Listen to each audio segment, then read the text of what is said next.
Hello, friends. Welcome to your Story Within podcast. Today, we have some great experts lined up to talk about LinkedIn. I'm so excited. So let me bring them on the screen so you can get to know them too. So we got Thomas Powner and Annette Richmond. Bring them on. Hi, everyone. Hi, great to be here. So like I said, these are our, I want to say resident experts. They don't work for me or anything like that, but we are in an association together called the National Resume Writing Association.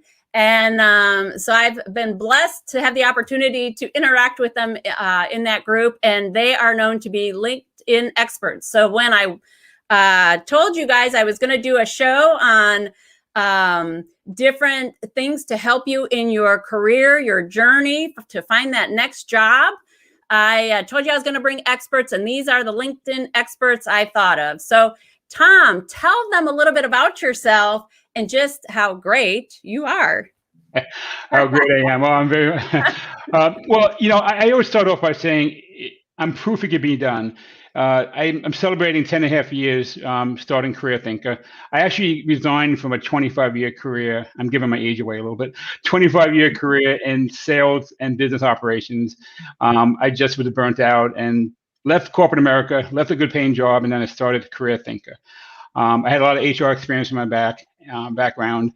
And at this stage, Career Thinker is a boutique firm. We have 6 writers and career coaches on team, and we have 3 recruiters. We recruit for 4 national companies, about 160 positions a year.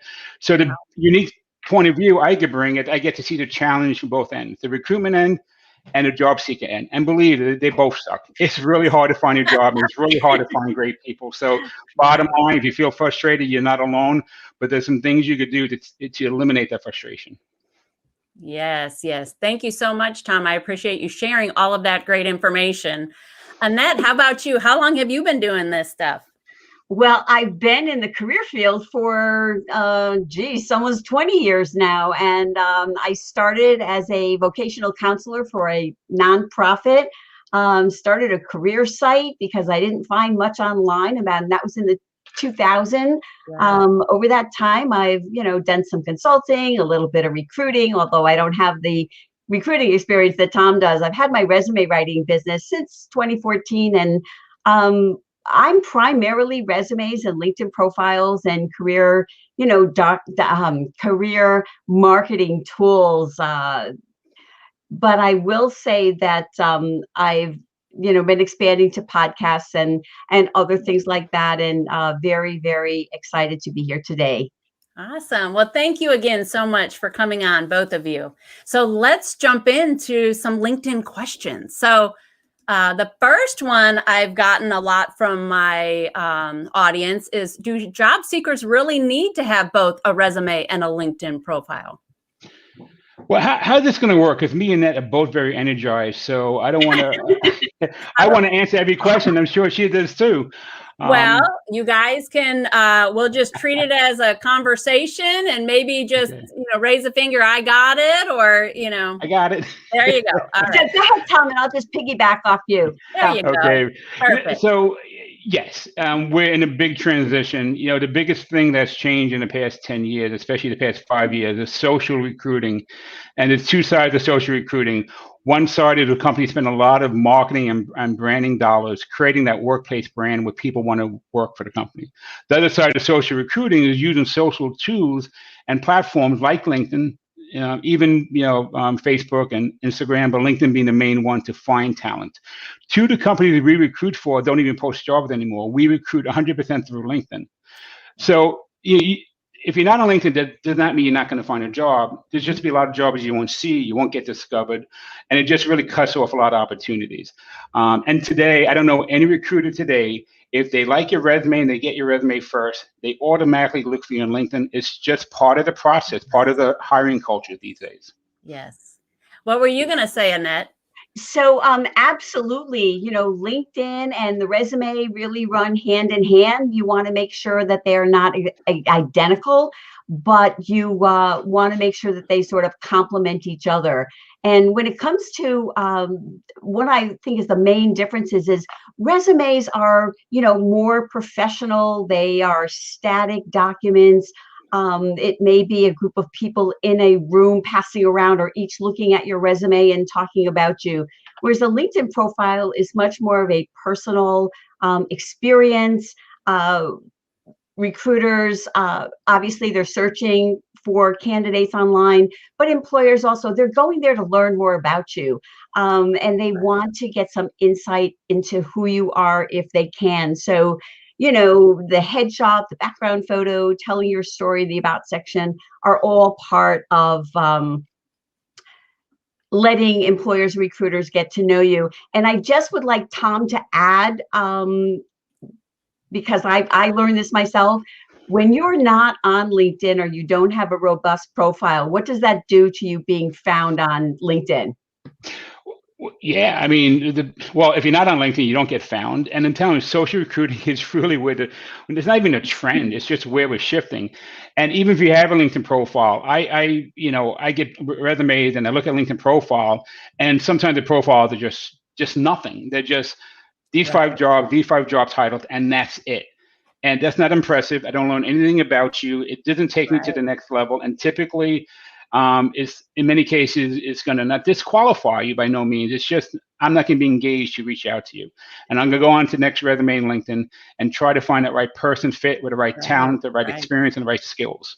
And I just wanted one more thing. You will also come up very low in the recruiter search, correct? Oh yeah. You're depending on the see, LinkedIn, when you look at LinkedIn under the hood, you open up the hood, it is nothing but a massive database. And the content in your profile are really the data points, and the right data points that matches a talent search that you want to get found for, or match you to a job posting that's posted, or to some type of people search. That's when you get found. So the less data matching, the lower you're going to rank in those search results. Right. And I'll tell you, having worked for the military for 10 years before I went full-time with my business in 2017, I was a strategic communications specialist, and I worked with the intel side a lot. Mm-hmm. And if you don't create a LinkedIn profile, guess what? Somebody may be creating it for you. You have to be careful, especially on the military side. Mm. So I always say it's better to create the profile and be able to control it and monitor it and use it to its full benefit than to have someone create it for you. So that's just, again, I worked with a lot of the military side, and that was one of the issues in that community that we discussed a lot, was create your own profile and have control over it. And like you guys both said, it's a way to showcase another side of you, because you're right. Annette said they're going to look at your resume and they're going to see that more formal, traditional document, and there is your career history. Great. But then they get to, like Tom said, they're going to go right on to LinkedIn, because that's what they do nowadays. They want to check you out. If they think you're a viable candidate, they're going to check you out and see what you're all about. And that's where you get to show the other side of you, the more conversational, the informal, the things you like, the people you're connected to, and those kinds of things. So I'm glad that I'm on the right track and I'm telling the people the right things. My experts now have confirmed that. So thank you so much. All right. So let's move on to the next question. I get this one a lot too. Well, can I just cut and paste my resume right into LinkedIn? Isn't that good enough? Annette, let's start with you this time. I would say that this is kind of a short answer for me based on what we were just saying. Absolutely not, because you are just going to get that formal professional experience, and maybe you might write a brief, bio third person about section. You might take the summary from your resume and put it in there, and it's just going to be the same thing as your resume. So that would be my answer. No, you need to have something different. Right. Tom, how about you? Well, I take a little bit of a hybrid approach. When I look at the career experience, that should be close to the resume, because as a recruiter, I want to know exactly what's on the resume, unless you want to sometimes you have to be careful with the social media policy of your current company, especially in finance and security type of positions. But beyond that, if I look at a LinkedIn profile and I do searches for talent, I don't have anyone's resume. I'm searching for talent. So in the career experience, I want to see what you're in charge of. And most important, I want to know your wins, your successes. How did you make impact? How did you make a difference? The problems you solve. I do want to see that in the career experience. And the Okay. hybrid approach, the about section, the branded headline underneath your headshot, the additional, there's like 14 other additional sections of LinkedIn. So you have a lot more opportunity to share a lot more about yourself. But when it comes to the career experience, it should be a close mirror. You might want to, change some of the wording or talk in first person a little bit. But beyond that, so much on LinkedIn, you could actually have a good reflection of who you are. Gotcha. Yeah, I am going down the right path on that one too. That's what I tell my clients. You don't want it to be a cut and paste because they already typically have your resume. Now, you brought up a good point, Tom, where, as a recruiter, you may not see the resume yet because you're doing searches on LinkedIn. So good to have that hybrid and that balance too. I've also heard that, you don't want it to be too different because if they look at your resume and then see something completely different, that can be a red flag too. So Thank you. That's good. Oh, absolutely. You wanted consistency. Yeah, consistency. All right. You talk about red flags. I can tell you how many times I'm looking at someone's profile. We like them. We reach out. We have a conversation. We ask for the resume and dates, job titles. Such a difference. Red flag number one, to the point sometimes they drop them off as a candidate. Yes. That's good. Good reminder for folks out there. Did you hear that, job seekers? Be careful with those titles. All right. So the next question I tend to get is what should they include on their profiles and what should they not include? Well, you want to jump in on that, Tom? I'm sorry, go ahead. As I mentioned earlier, if you're currently working for a company or you're still under some type of severance package, understand the company's social media policies, depending on what type of industry you work in, because sometimes you can't share figures, you can't share, new project you're working on. So understand that.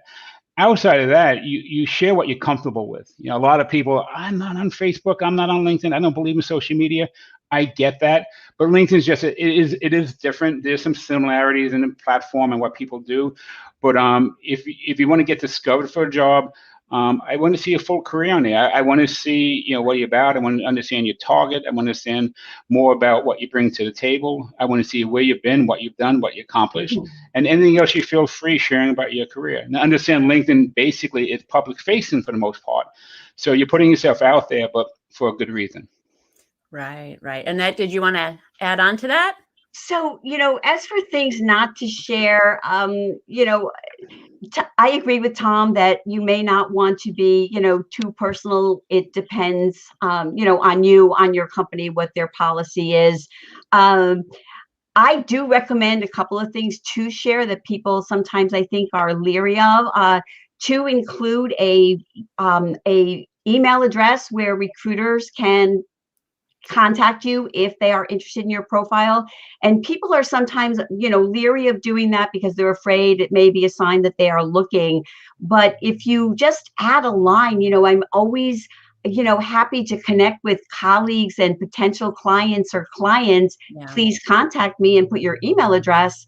You're not raising any red flags, particularly if your about section is talking about all the cool things you're doing with your current employer and how you're looking forward to staying there and what you're going to do in the future. So that's something, I think people should add that they sometimes don't. And the only thing I would mention is it's not necessarily a good idea to put your resume on your LinkedIn profile, partly because it contains personal information, your phone number, email address, and might even be your city and state, and perhaps some confidential employment information that you only want to share in the job interview.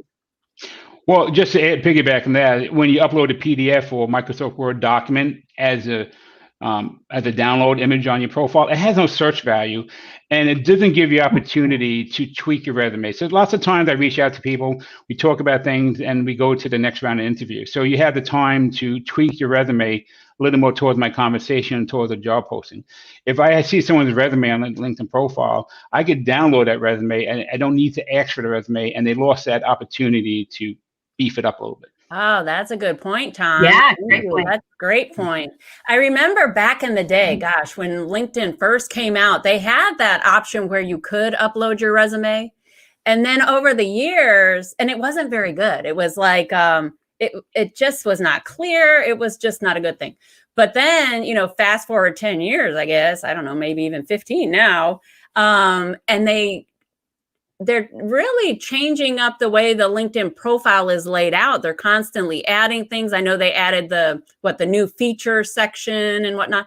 So you really don't have to add the resume, do you? I mean, it really just, it actually doesn't add any value. It really doesn't. Yeah.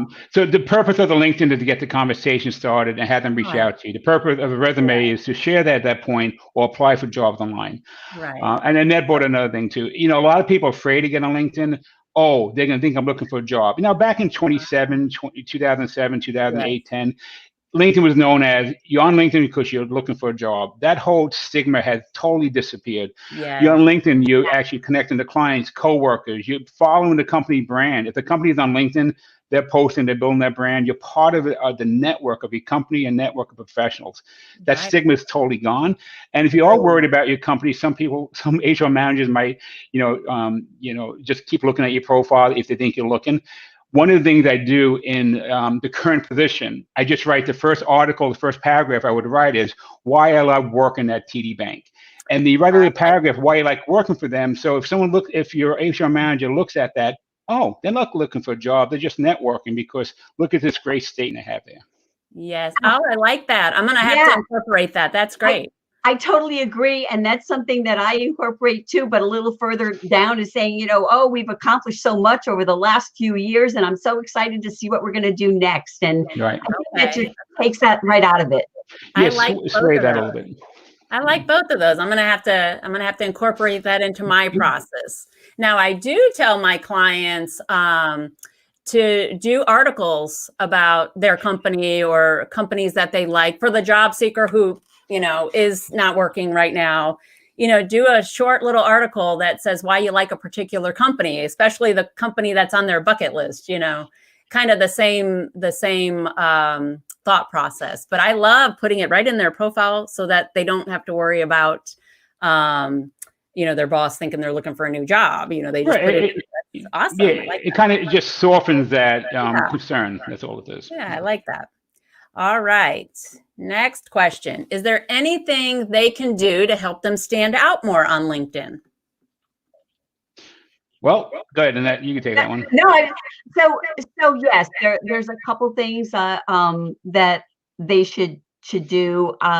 Obviously, a headshot. I know people are leery sometimes. They're worried about the isms. The isms are out there, but you know what? People are going to meet you before they hire you anyway. So you shouldn't let that stop you because it's so much worse if you don't.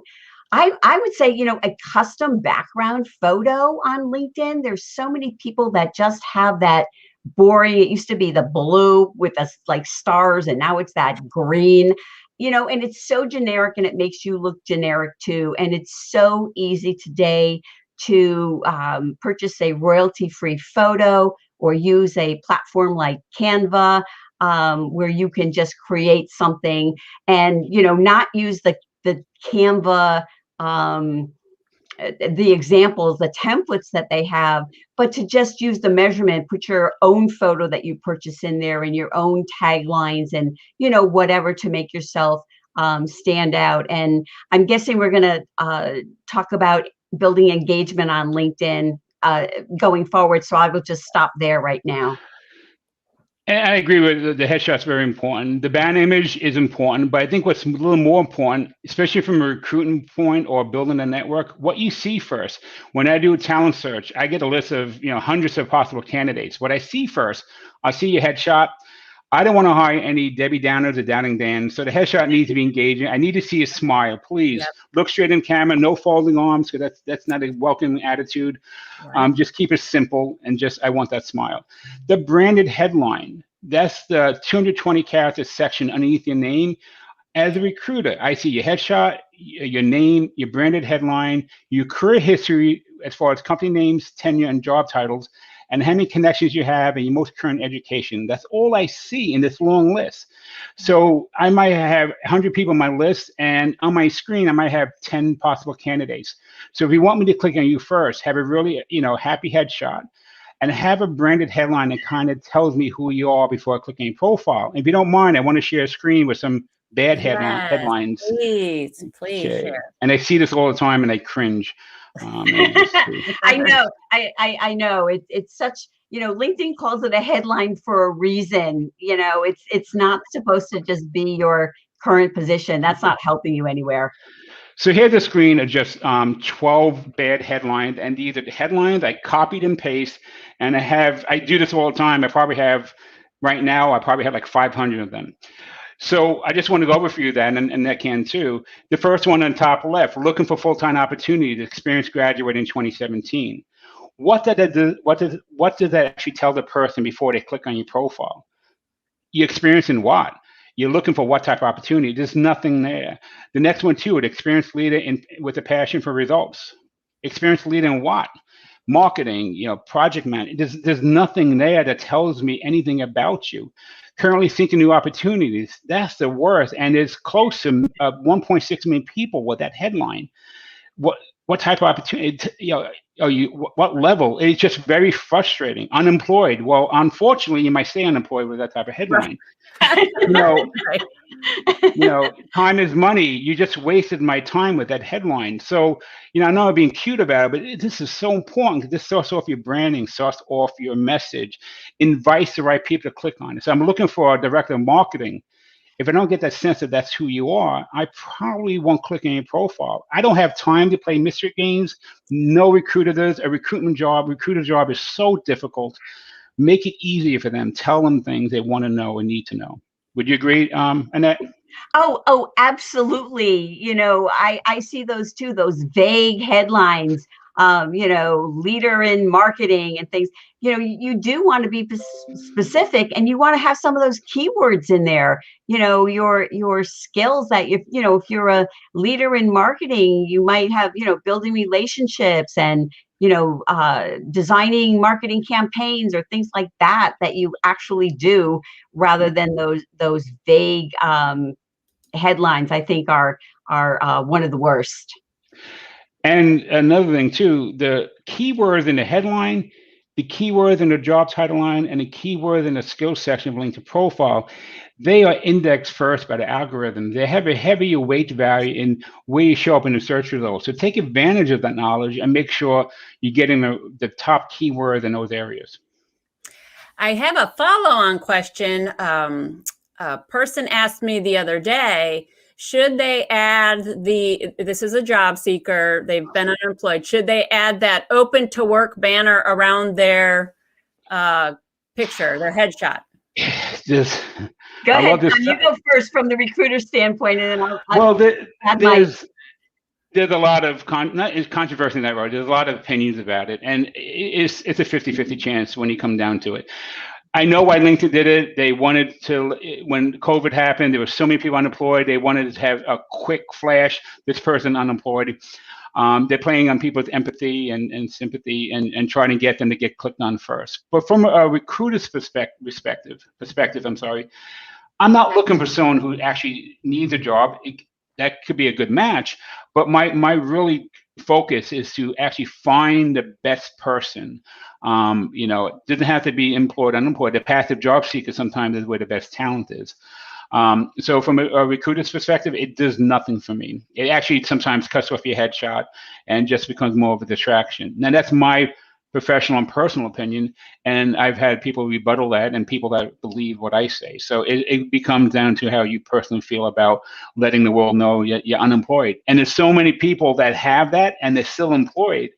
And I say, do you know what you're saying to your company, that you're you're going to quit soon, you're looking for a job? And they don't realize the message. Open to work means I'm looking for a job. So it really depends on the individual.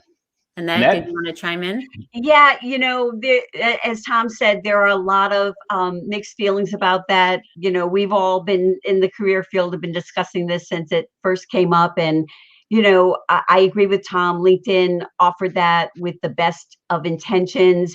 There's also one for recruiters who are hiring. They have a different frame. I think it says just hiring. I'm not sure. I think it's a purple frame. But, I still think there is somewhat of a stigma to, being out of work. not that it should hold anybody back, or it's just that you're not going to be getting a job. But I think I learned this from a colleague years ago, my friend Lisa Rangel, is to eliminate the no. So if there's anything that might be negative, to just take that, out of the picture. And, and it's fine, I think, to add that in, obviously, if you're looking for a new opportunity, you can say that in your about section. I'm looking for my next adventure, my next challenge, whatever it is in there. And, you will still let people know that you are looking. So it's a lot of mixed messages. I think some of the new things that LinkedIn is adding, also the stay at home parent, I forget what the names are best intentions, but I'm not sure how they're going to roll out. Right. Well, just to piggyback both our conversations, the open to work could be a good thing for gig economy. People that work from project to project, letting me know you're open to work, and if a company needs someone for a project or for a gig or for a year contract, that's definitely something that might help. Yes. Right. I have told my freelancers and those graphic designers and web designers and that kind of stuff. Yeah, open to work is fine for them. But I have told my other job seekers, maybe not. I do leave it up to them, but we do talk pros and cons, which you both have shared now. So. Yeah, just do A/B testing. Keep it on for 2 weeks and look at people who viewed your profile, shut it off for 2 weeks and see if you have more views or less. Just kind of test it out yourself. Oh, good point. Yeah. All right. Let's see where we left off with the questions now. All right. Okay, I think I asked this one. Can they do something to help them stand out? Oh, okay. What are the features found in LinkedIn, and what new features have been added?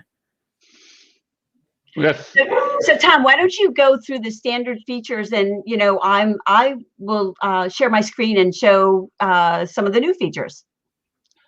Well, standard features, the profile itself, I mean, there's so many different sections. You get the project section, patents, certifications, your career, your volunteer, your education.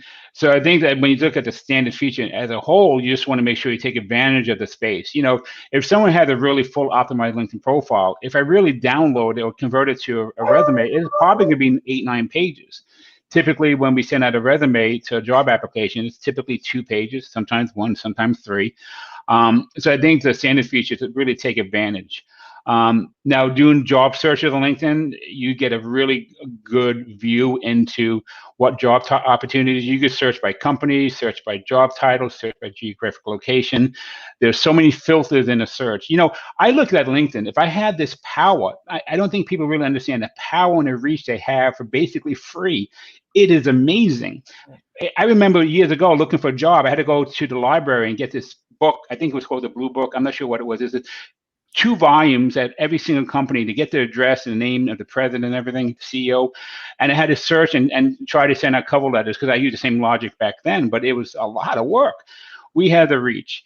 Building a network, it's amazing. There's 740 million people. So one of the standard features is you could reach out and basically almost build a relevant network that's relevant to your career future. I was doing coaching yesterday with a client. We did alumni search. We looked at it and see where all the alumni he worked with, where are they working? Are they working in the company he wants to go through? And he actually connected with someone that he went to college with. They don't even know each other, but he started a conversation that I was there with him. He started a conversation where now he has like an informational interview at Citibank because one of his alumni members works at Citibank in a role that he wants to work for. So it's just amazing what LinkedIn has, the reach, and understanding how to use the power of LinkedIn is really where a lot of people are lacking. It's not their fault because LinkedIn changes things. There's so much. It's not one comprehensive training program. I mean, I'm the facilitator of the ENCO program. I teach people in the industry how to take advantage of LinkedIn's power, but and don't be afraid of networking. I mean, I did a coaching session, build a network. I say, let's look for people you used to work with. So I had a customer at work. Let's just pick TD Bank. He used to work at TD Bank. He could actually search people that used to work there and see where they work now. And if they work someplace he might want to go, that's a great conversation to have. there's just so many things about LinkedIn, but understanding the power. But you have to start with a great profile, because that increases engagement. And if even someone I know, a friend of mine, reaches out and say, Tom, could you push my LinkedIn profile to somebody at this company because I just applied for a job? If the LinkedIn profile kind of sucks, guess what? I'm kind of embarrassed to send it over. And if you want me to really use my network and use someone I know, I want to be proud of someone I recommend. So again, if the resume LinkedIn sucks, it's hard to get people to be on your side. Right, because it's also your reputation. You know, I'm saying that this person is good, and I'm also an expert in this field, and I'm going to send them along. I didn't help them out, you know. Yeah, I love doing the warm handshakes online using LinkedIn. It's so easy. Yeah. Go ahead, Annette. What were you going to say? No, I absolutely agree, and thank you for sharing the search, Tom. I've learned what I know about searching from you, so I appreciate that. So one of the things, there's two areas on LinkedIn that are standard for everyone that I think people, they're underused. One of them is the featured section. You know, the featured section gives you the opportunity where you can include certificates, awards. You can do a little intro video on YouTube and put a link there. I was just on Clubhouse yesterday. They were talking, someone was talking that, you know, employers are looking more and more to get personal, learn about people's personality on LinkedIn, and they are really, really open to and wanting to see videos. You know, a couple of minutes, an introduction, just to show who you are. So there are just so many things that you can put there. And the other section I just want to mention is the volunteer section. My husband and I are very big animal rescue advocates. You know, we have 2 adopted black labs, and they I mean, they kind of really adopted us and saved us, but you know, we're used to hearing it the other way. And I have that in my LinkedIn profile, and people have commented on it, and it's a good way to build rapport. So one of the things, the new features, if I can mention that now, is, if you want to share, go ahead and share. Yeah, I will. So one of the, excuse me. So let me just see how I can do this here. Share screen.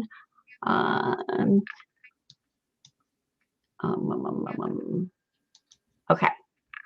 Sorry to be looking around here. I'm looking around my camera to make sure that I'm sharing the correct screen. Okay, I don't want to share any client information. So so the new creator mode, I have it, and my understanding is they are going to be rolling it out to everyone, or I'm sorry, not everyone, but 50% of people on LinkedIn today, actually, I think. So if you don't have it yet, watch for it. So I just want to, one of the things that they have as part of it is the cover story. So if you can just look at my headshot here, and this is not the great cover story, but when you click on my profile, you see my little video come popping up.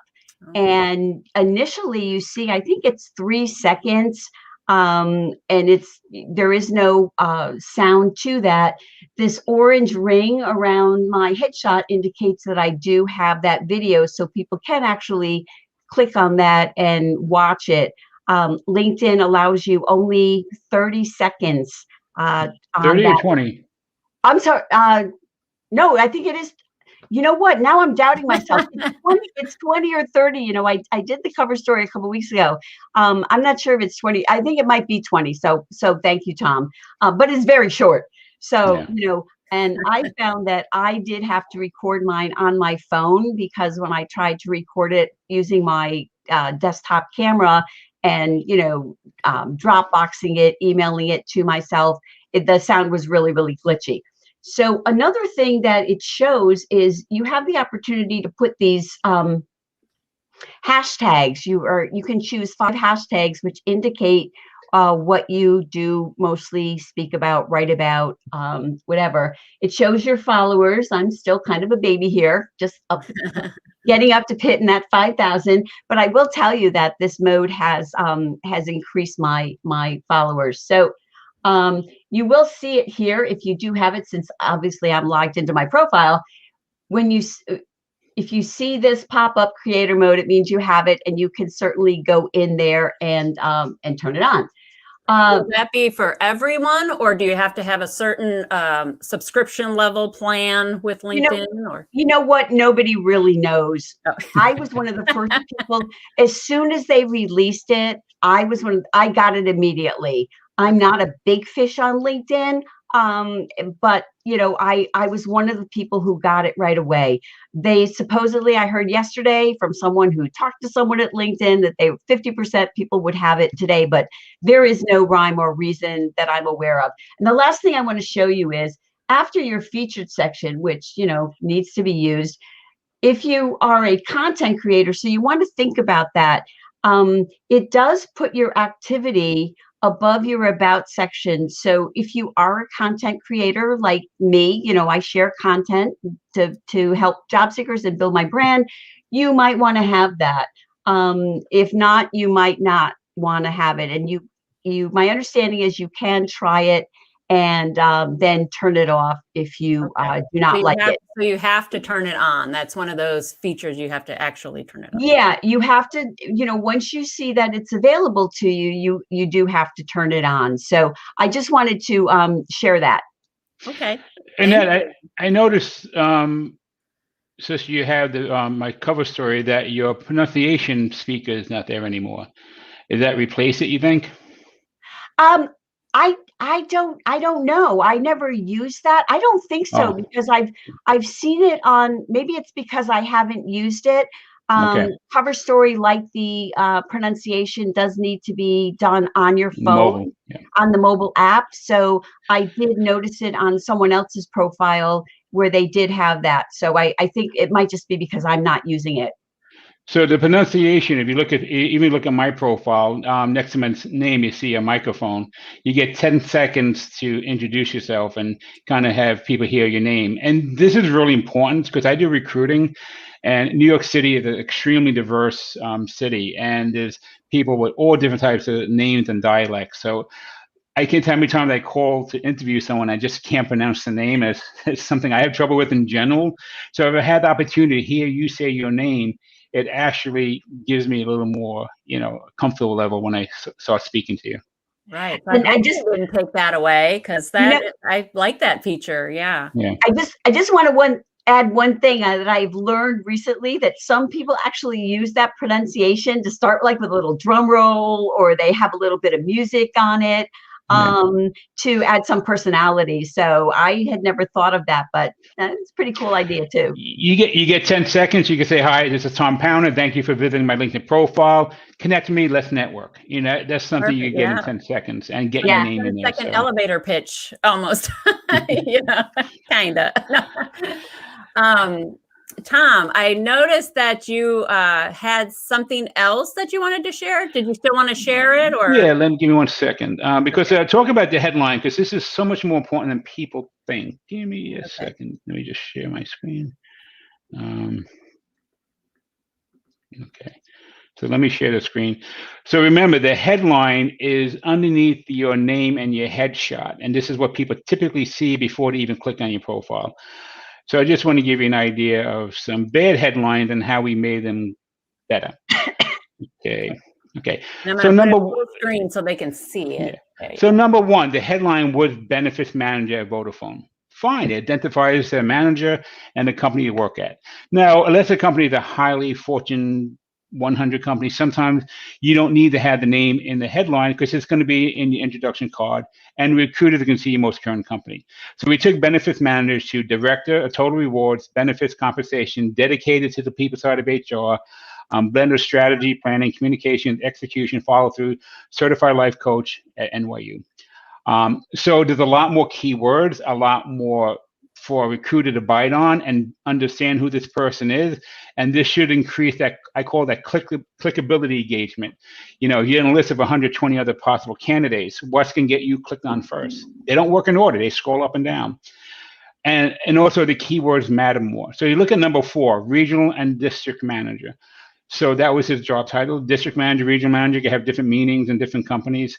So after number 4, district manager, sales, operations, business development, HR, and people leader who understands that building a brand, sales, retention, and loyal relationships goes far beyond the sale. Kind of a branding statement there, a lot of keywords. And because the word manager there, he gets credit for sales manager, operations manager, business development manager, HR manager, district sales manager. He gets credit for all these other job titles because the way LinkedIn reads this line. It's going to take the keyword of some type of talent search, compoundly, individually, in any order. Perfect. Thank you for the example. That's awesome. And yes, folks, these are searchable. So put the words in there. It's part of your branding. You know, make sure you're telling people what you really do. Be more specific. Thank you, Tom, for sharing that. And again, it should be written towards the future. So if you're looking to get promoted, try to get that vibe. VP of recruiting, ready for C-level executive role. You know, just understand who you are, where you're going. Perfect. And then another question I usually get is, LinkedIn really a networking platform? Because I always tell folks how networking is the best way to get a job. You know, at the end of the day, network. And I said, you know, especially with the pandemic, you know, LinkedIn is an awesome tool for networking, but that's my opinion. Experts weigh in. What do you think? Go ahead, Tom, you start. Well, that's the core of what LinkedIn is. LinkedIn is an amazing networking tool. Whether you're looking for your next sale, next client, if a recruiter is looking for next talent, you're looking to the next company, next job. There's so many ways to network. It's a super networking tool. You can go back. When I first started LinkedIn and Career Thinker, I had like those long shoe boxes with business cards. I had 4 of them for my career history. I spent almost 2 full days trying to connect to every business card I had. And guess what? Now I could communicate. I found bosses I used to work for 15 years ago, and I could start a conversation. They could be at a company I want to work for if I'm looking to get back into some type of role. I could connect. There's so many synergies, so many different ways to network and connect. Just people seem to be a little scared and don't really understand how to do that, how to reach out. But there's no other networking tool like it. You know, think of LinkedIn as a networking event with the 740 million people. Wow, how overwhelming it is, but how powerful it is at the same time. Right. Annette, you want to chime in on that? Yeah, you know, the way that LinkedIn becomes not a networking platform, because I agree with Tom, there's so many ways you can find people, connect with people, but it's if you're just, you know, kind of pushing things out there. You know, a great way to network and build engagement and build, you know, raise your profile is to engage with other people. So follow people. You can follow recruiters for companies that you might be interested in working for. You can read their posts, comment on them, comment on the posts of other people. If you're, you know, want to dip your toes into LinkedIn, you can start by commenting on other people's things. And, you know, you were talking before about putting up little articles about, excuse me, about companies that you're interested in and saying how much you like them. So, you know, you might in a status update say, you know, I was just reading about, you know, ABC company and right now they're doing such and such. And, you know, I think that is really a great rollout because blah, blah, blah, blah, blah. So you are sharing. You can, you know, be tagging the company or a recruiter that works there in your status update, and you're also sharing your knowledge and expertise. So, you know, it's a great way to just add visibility, and I think just enhance your sort of, you know, your professional personal brand on LinkedIn by just sharing your expertise. And there's so many interesting ways to do that. Yes. Another, just to piggyback on same conversation, we seem to do the job search backwards. And I don't even like to call it a job search. It's really a career marketing campaign. We got to leave the job search in the history. So we kind of do the job, we do the job search / career marketing campaign, because I still call it a job search at Abbott. We wait for a job posting to appear. And typically 65% of the jobs that appear publicly have been filled by the time they get to that status. A lot of different reasons why. And then we all going to try to apply for that job and claw into that company with another 300 applicants. So a better strategic way is, let's find the companies we want to work for. Almost every single person I speak with, the reason they're looking to leave their current company is because of work-life balance. It's not the money. Right. Work-life balance and future history, future promotions. So the work-life balance is typically you're working for the wrong boss or the wrong company. So come up with a list of 20 companies you want to work for. You believe with the mission statement, the vision statement, the product or services, the long-rooted history. You love the newness of the company, where they've been, where they've grown in the past 5 years. Connect to a company. Then actually try to strategically get into that company. Don't wait for the job posting, because many times I recruit, no job posting. And sometimes the company, even they have someone in the hiring pipeline, they will still post a job. To be compliant with the hiring practice. My husband, 3 of the last 5 jobs he landed in the past decade, the job posting was released the day he got the job offer. Oh, goodness. But it's very Right. typical. And again, there's so many different reasons why that happens. Sometimes not even just because of timing sometimes. So don't target companies, target job postings. I don't want you to abandon that, but add to your 3-pronged approach. Target companies, connect to people at the companies, because LinkedIn gives you credit, spotlight credit. So if a recruiter's looking at your profile, you're following a company, you connect at least 5 people at the company, you engage with the brand in the post and commenting, all that gets you into the spotlight in the back end. So if a company did a talent search or actually posted a job on LinkedIn, you get noticed first. Now that I did not know. That's awesome information. The machine learning and the algorithm of LinkedIn is friggin' wild. Yeah. If there's a 3-minute video and you watch half of it, it knows what the video is about. It starts learning about you. If you click on an article, that's an infinity. You didn't plan to click, and click on an article. And if it's a 2-minute article and you have it open for 2 minutes, you get credit for reading the whole article. It learns everything about you, which is scary but amazing at the same time. It's funny because I have a PhD in IT, and I'm, even that, keeping up with everything, so I love that, that I'm learning all this stuff even today from you guys. It's so important. People tend sometimes, they're job seekers. They're sitting at the computer all day. They're responding to ads. At the end of the day, they get this sense of satisfaction, but it's such a false sense of satisfaction, because if you're doing that, it's like taking spaghetti and throwing it up against the wall and hoping that some of it will stick. I mean, it's just you have to have that a plan and work it. Yeah, I think we should have a 3-pronged approach to the career campaign. Number 1, apply for jobs that fit like a glove, not like OJ's glove, fits like a glove, and you want to apply for the job. You take the time to do that. Don't abandon that, because there's still great opportunities, and sometimes they're still open. That's prong number 1. Second prong is keep building a network that matters to you. Connect with the right people, the companies, and apply for jobs on LinkedIn, same thing. And the third prong is to be discoverable. Like Annette saying, get your ranking up there, be active on LinkedIn in the right way, have a really effective keyword rich. So LinkedIn is nothing but the big database, but when you look at LinkedIn profile, the keyword density and the keyword diversity helps you get found more often. So those are the 3 prongs: get discovered, connect to people and companies, and then apply for jobs. Oh, absolutely. I just want to add, you're talking about it being a big database. I always tell my clients, LinkedIn is like Google for people. So if you have a website with no content, nobody's going to see it. Same thing with your LinkedIn profile. If you have your name and just the job titles, nobody's going to see you. I mean, if they're searching for someone just like you. Yes. Well, I mean, luck plays. I've had some clients that have a really bad LinkedIn profile, and they landed an opportunity that way. It doesn't mean it's the right opportunity, and doesn't mean they didn't get found from other opportunities, but Yes. they got found by a opportunity, and they Right. have a really bad LinkedIn profile. It's just a name, who you're connected to, so other things, and sometimes just luck.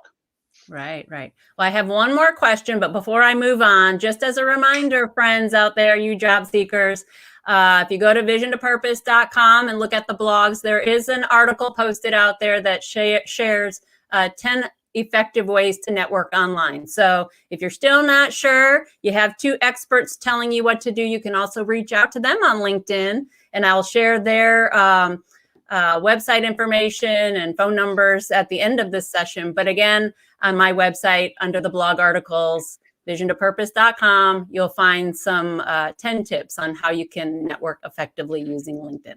Can I just make one quick statement? Yes. When we talk about LinkedIn, working for the government, applying for government jobs, LinkedIn could still be a tool and stuff, but it's not. It doesn't mean that everyone has to be on LinkedIn. So depending on your industry and what you do, for most people, it's going to be an extra tool, and it's going to help you drive success. So Okay. Good. Government good. job is a little bit different. Right. Good extra comment. So the last question I have, and then we'll wrap it up. How do companies, recruiters, hiring authorities use LinkedIn to determine the quality of a candidate? Now, I know you kind of a little bit alluded to that, but especially you, Tom, being a recruiter, how do you look at that profile and say, yeah, that's a quality candidate? Just to wrap up what you've kind of already said a little bit. Well, it's a lot of different things. A complete LinkedIn profile that really tells a good history is definitely one way. Number 2, if I see someone's career history, whether it's a resume or LinkedIn, if it sounds like a job description, job posting, then that's exactly what it is. Sometimes hiring a busy person is what I need, but typically I want to hire a person that can show me to get the job done and show me the wins, successes, contributions from the past. The communication style, the about page should be a little bit of a snapshot of what you bring to the table. Conversational style, being relevant, being on LinkedIn, being on some type of social media. I know some people are afraid of it. I get that, but it also shows the relevancy. So there's so many different ways, and the skill sets and the successes and everything packaged together in a nice profile really sings to me. Awesome. Annette, do you want to chime in on that? Yes, I would. I apologize for my very loud dogs. Oh, that's okay. They hear people talking. They're like, yeah, let's join in. So I love everything Tom said, and I just want to add sort of a formula that people can use to create those achievement statements. We call them achievement statements, value statements, results. They're all the same thing. And it's showing the impact that you've had on your employers. And an easy way to do this, the formula that I use with my clients, most of the resume writers that I know use this also, it's the simple challenge, action, result, formula, very simple. And you can use this in your job interviews as well. You want to talk about very briefly, the challenge you were facing, what you did to solve this problem, and then the results. So let's say that company morale was low, and so you're having events for the employees, and you're having employee of the month or whatever it is you're doing, and after a year you find that turnover has really diminished. It's diminished 10% from your efforts. So you might want to have a bullet, on your resume, on your, in your professional experience, saying that you reduced turnover 10% by raising employee morale, and you did this by having these events, etc. And that just gives you a very simple way to think about it and put that down there, so that when the recruiter is looking at your profile and they're looking at each position, they are seeing the value that you bring. You've done this before, you can do it again for them. So that's just my last addition for that. Okay. All right. Thank you. Well, this has been so fantastic. I learned stuff today too. And so I know my job seekers out there, all the job seekers watching today, or, people who just want to update their LinkedIn and have a more productive, effective LinkedIn. Doesn't, I guess, have to be all job seekers. You know, have learned a lot, I'm sure, today. Go ahead, Tom. You want to add something? Yeah, just one quick note. If you're on LinkedIn, doesn't mean you're looking for a job, but we should always be looking for a future. And too many people through the pandemic and through the last recession, they didn't build a network until they needed it. So if you have a job, even if you're happy with your job, you can get a new boss next week and not like your job anymore. Always have this in back of your mind. Keep building a network, connect to the right people, look outward, because a calamity or an opportunity could come your way. Yes. Good advice. So to that end, I want to just say, if you want to find Tom, you can find him at careerthinker.com. There's the phone number from the website. Is there any other way they can connect with you, Tom? Yeah, go to LinkedIn. That's where I live. Yeah.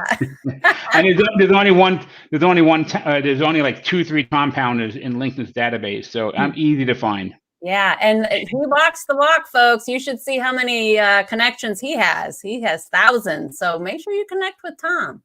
And then Annette, here's her information. Also connect with her on LinkedIn.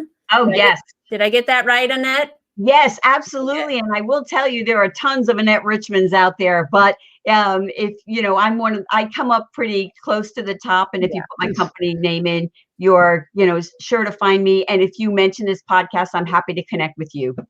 Awesome. Annette, there's only one of you. Come on. Yeah. Take credit for that. Yes. You actually mentioned something that's really important. Connecting to the right people makes your network more rich.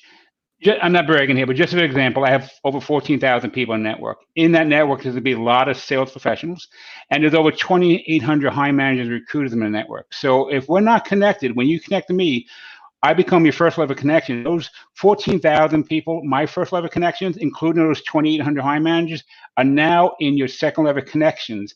The visibility, the reach is much closer, and that's the power of LinkedIn. Yes. Love it. Well, thank you both for coming on the show. This has been great. I know people are going to love it, and they're going to ask me to have you on again. I just know it. So I will, hopefully I'll be able to get you guys on again. Thank you so much. Thank you so much. It's been a pleasure. It's always great to team with Tom. So it's been a pleasure. Thank you. Yes, definitely. All right, guys. Have a great rest of your day. See you on LinkedIn. Definitely. Take care. Thank you. Bye-bye. So, folks, next week, April 29th, same time, 11 a.m. Eastern Standard Time, we're going to talk about what companies want, and we're going to have award-winning HR expert Brenda Neckbottle and a certified expert resume writer, Jessica Visick, and it's going to be fun. We're going to keep on the conversations, ask the experts, going for the rest of this month. So to that end, all I have left is to say thanks for tuning in, and I'll see you next week.